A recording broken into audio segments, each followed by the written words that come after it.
Neste vídeo, o processo de escolha de Matias, apóstolo que substituiu Judas Iscariotes no apostolado. Este texto foi escrito pelo pastor Miguel Vaz e publicado no jornal Mensageiro da Paz em setembro de 1986. Seja bem-vindo ao Diário Pentecostal Historiando, análise histórica e crítica sobre o movimento pentecostal brasileiro. Se inscreva no canal e siga nossas redes sociais. O povo que não conhece a sua história está condenado a repeti-la. Bom, pessoal, como eu já disse em vídeos anteriores, a primeira tentativa de sucessão familiar ocorreu nas Assembleias de Deus Fortaleza, Ceará, no início dos anos 60 e teve como figura central o pastor Luiz Bezerra da Costa, irmão do pastor José Wellington Bezerra da Costa, pastor-presidente das Assembleias de Deus Ministério do Belém atualmente. Foi uma tentativa frustrada, pois os irmãos da época resistiram a essa prática não correspondente ao modo operante assembleiano da época e nem ao modo como que a escolha do novo apóstolo que substituiu Judas Iscariotes ocorreu. Passados quase 20 anos, na década de 80, conseguiram implantar esta prática de sucessão familiar no pastorado. Nada é publicado por acaso, que dirá na publicação de um jornal que era impresso apenas uma vez por mês. Se decidiram levar este tipo de assunto à tona, é que provavelmente estavam percebendo movimentos e articulações para a sucessão familiar no pastorado assembleiano. Da década de 80 para cá, parece que virou regra nos grandes ministérios assembleianos a sucessão familiar pastoral.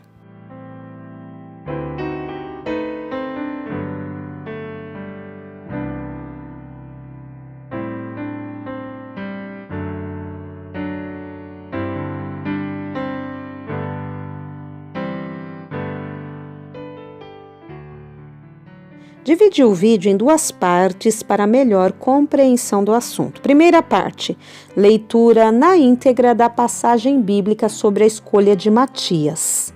E segunda parte, a publicação do jornal Mensageiro da Paz, fazendo um comentário sobre essa substituição. Atos 1, versículos do 15 ao 26.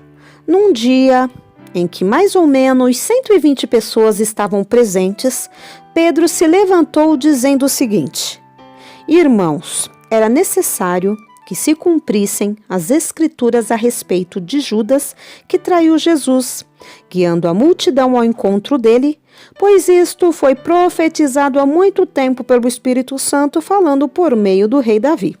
Judas era um de nós, escolhido para ser apóstolo, tal como nós fomos. Com o dinheiro que ele recebeu pela traição, foi comprado um campo. O próprio Judas, na sua queda, rebentou-se todo e suas entranhas se esparramaram.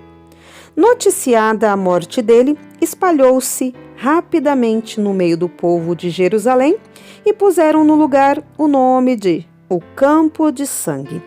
A profecia do rei Davi sobre isso aparece no livro dos Salmos, onde ele diz: que sua casa fique deserta sem ninguém morando nela, e ainda que o trabalho dele seja entregue para outro fazer. Portanto, nós devemos escolher agora um outro para ocupar o lugar de Judas e unir-se a nós como testemunha da ressurreição de Jesus. Escolhamos alguém que tem estado constantemente conosco desde o nosso primeiro encontro com o Senhor, desde o tempo em que foi batizado por João até o dia em que foi levado de nós para o céu. A Assembleia mencionou 2 homens, José Justo, também chamado Barsabás, e Matias. Então todos eles oraram para que fosse escolhido o homem certo. O Senhor, disseram, o Senhor conhece todos os corações. Mostre-nos qual destes homens escolher como apóstolo para substituir o traidor Judas, que se foi para o lugar dele. Depois fizeram um sorteio e então Matias foi escolhido e tornou-se apóstolo como os outros 11. A introdução de Matias no grupo dos 12 vem demonstrar como Deus preserva a recompensa para aqueles que se conservam fiéis, embora sua atuação em favor da obra santa permaneça no anonimato por algum tempo ou por muito tempo. A paciência de Jesus, não escolhendo Matias na ocasião em que separou os outros, viria a concluir que o lugar lhe pertencia de direito, embora que de fato estivesse sendo exercida por uma pessoa que não honrava a escolha. A permanência de Judas Iscariotes como apóstolo, até quando ele se revelou traidor, foi sem dúvida a prova da longanimidade de Deus e a prova de que ele está sempre pronto a dar uma oportunidade ao homem e até conduzi-lo à situação de destaque, a posições de honra e de confiança. Mais de uma vez, entretanto, Judas foi apanhado como desonesto, desleal e imprudente para com a função que lhe fora confiada. Nem por isso deixou de receber as mesmas missões e de participar das atividades apostolares, de receber os dons distribuídos àqueles que saíram para pregar o evangelho, curar os enfermos e libertar os cativos do diabo. Além disso, Judas foi o encarregado das finanças.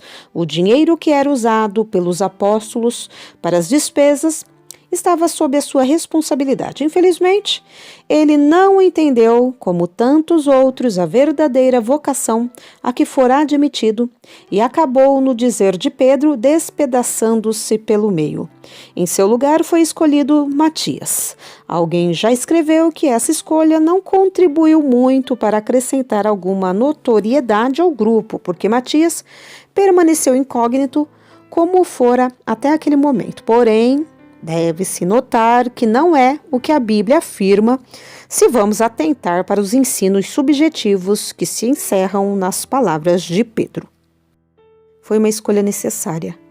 Pedro considerava a escolha de mais um para recompor a companhia como um ato necessário e a consequente admissão de Matias veio confirmar que todos os presentes, que na ocasião somavam 120, concordavam com essa necessidade. Não encontramos qualquer voto contrário, qualquer discordância, qualquer sugestão para que permanecessem apenas os 11, mas toda a igreja compreendeu a necessidade do apóstolo que faltava. Matias era um dos pioneiros. Pedro disse que o homem a ser escolhido deveria sair do que com eles conviveram todo o tempo em que Jesus esteve entre eles. Portanto, Matias não era um recém-chegado, um neófito desinformado, mas um que viera desde o princípio do ministério de Jesus, seguindo-o entre os primeiros. Logo, a sua presença no grupo não era uma usurpação, mas um direito que ele conquistara com a sua perseverança e assiduidade. A exigência de Pedro e da igreja e a admissão de Matias confirmam que ele era daqueles que vieram no início do trabalho, desde a pregação de João Batista, presenciara a ressurreição de Jesus, estivera com ele durante os 40 dias posteriores a esse evento e estava entre os que assistiram à ascensão. Então, desse modo, podemos afirmar que Matias acrescentou muito à pregação dos demais, por confirmar as verdades do ministério de Jesus do princípio até que ele subiu aos céus. Matias não foi escolhido de qualquer maneira. Não foi impingido à igreja pela vontade particular de Pedro ou de qualquer dos irmãos. Repetindo, não foi impingido à igreja pela vontade particular de Pedro ou de qualquer um dos irmãos. Não se intrometeu no apostolado por força de injunções políticas ou financeiras, contrariando as determinações da igreja. Não se intrometeu no apostolado por força de injunções políticas ou financeiras, contrariando as determinações da igreja. ele concorreu com o outro que tinha as mesmas qualificações, que poderia ter sido escolhido em lugar dele, inclusive que era conhecido por 2 nomes, um dos quais coincidia com o nome daquele que se retirara, Atos 15, 22, e era ainda reconhecido por todos como justo. O processo de escolha e aceitação também não foi feito apressadamente, mas decorreu de consulta a Deus em oração. Não se lê que Barsabás reclamasse para si aquela posição, ou que se agastasse, que tentasse apontar alguma falha do seu concorrente, mas esteve sóbria e cristamente de acordo com a decisão tomada pela igreja. Então, a posição de Matias, ocupando o lugar de Judas, que desprezara, não era uma posição qualquer. Ele teria que demonstrar o oposto de tudo o que Judas representara e passaria a representar dali por diante. A sua fidelidade deveria cobrir a infidelidade de Judas. A sua perseverança deveria empanar a fuga do apóstolo incongruente. A sua honestidade deveria sobrepujar o do Iscariote. A sua verdade e o seu testemunho deveria suplantar as mentiras e a falsidade daquele que se enforcara. E somente Jesus, conhecedor dos corações, poderia fazer de Matias uma testemunha tão eficaz. Somente Deus poderia aceitá-lo, admiti-lo naquele ministério e apostolado, cuja pregação atravessaria os séculos, chegando até nós como verdade e motivo de conversão. Por que esse processo de escolha?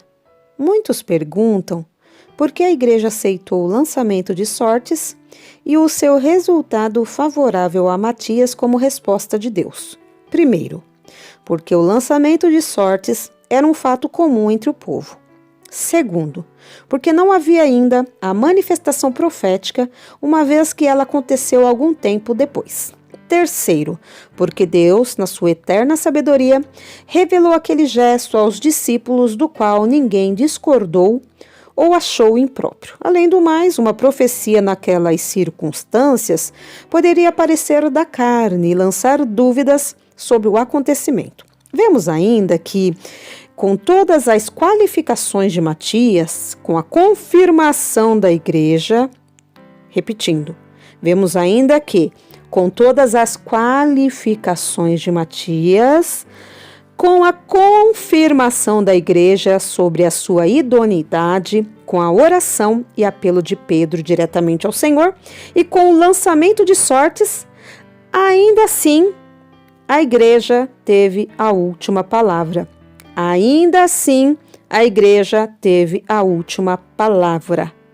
Matias não foi aceito antes que a igreja desse o seu assentimento final. Vamos repetir. Matias não foi aceito antes que a igreja desse o seu assentimento final. Fosse assim, talvez não tivéssemos tanta confiança na palavra de Deus e na doutrina dos apóstolos. E nem eles mesmos teriam a coragem de transmitir as verdades sagradas, sabendo-as apoiadas no testemunho de alguém que tivesse sido aceito ao ministério por meio de sofismas e a revelia da congregação.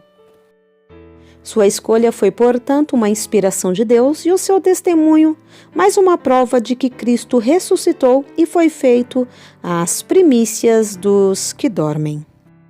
Dividi o vídeo em 2 partes para melhor compreensão do assunto. Primeira parte, leitura na íntegra da passagem bíblica sobre a escolha de Matias.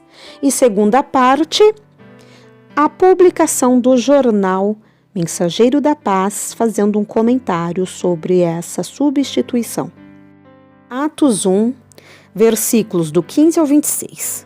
Num dia em que mais ou menos 120 pessoas estavam presentes, Pedro se levantou dizendo o seguinte: Irmãos, era necessário que se cumprissem as escrituras a respeito de Judas, que traiu Jesus, guiando a multidão ao encontro dele, pois isto foi profetizado há muito tempo pelo Espírito Santo, falando por meio do rei Davi.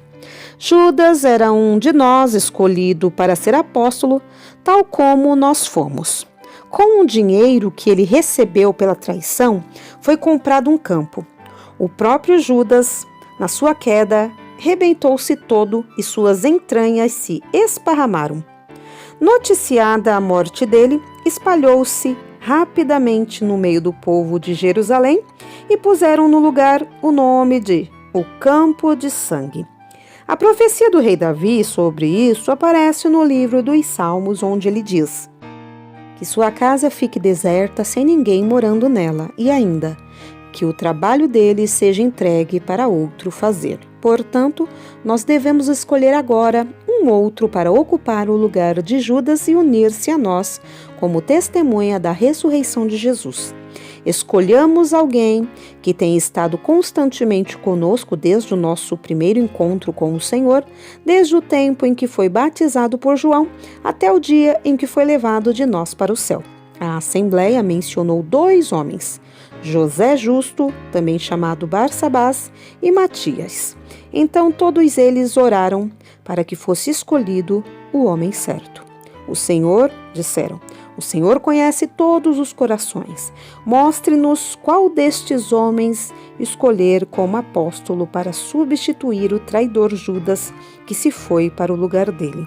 Depois fizeram um sorteio e então Matias foi escolhido e tornou-se apóstolo como os outros 11.